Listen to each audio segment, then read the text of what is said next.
discussion? Lady from St. Louis County. To comment. Proceed. Thank you, Mr. Speaker. When this bill was first brought to my attention, I wanted to make sure one way or another that it was going to pass. This bill is also known as the Jason Flatt and Avery Rain Cantor Act.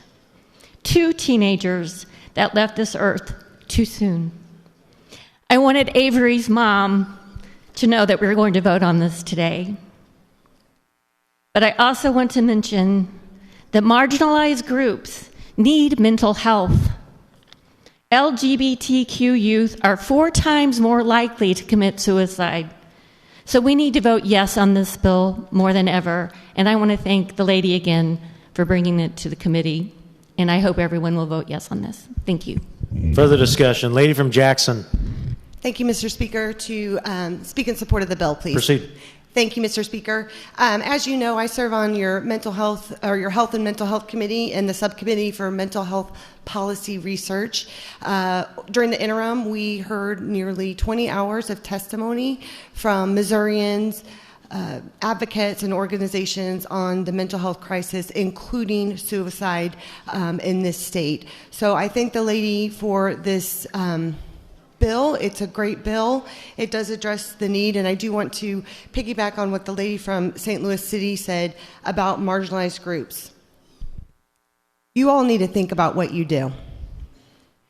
You're supporting this bill. We are in support of suicide prevention.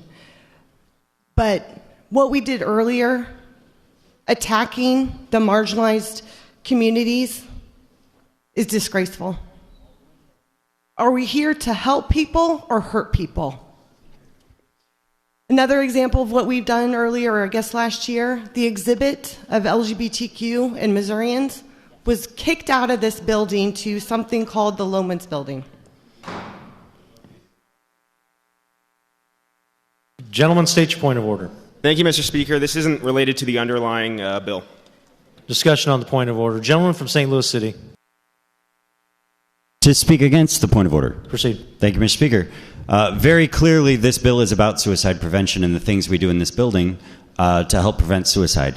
And when we're talking about groups that are facing higher rates of suicide and what activities and things we do in this building that impact those groups and how they might impact their mental health, that is absolutely on point to this bill. Thank you, Mr. Speaker.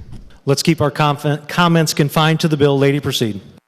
Thank you, Mr. Speaker. I just encourage us to be consistent with helping Missourians. This is a great bill, and thank you. Further discussion.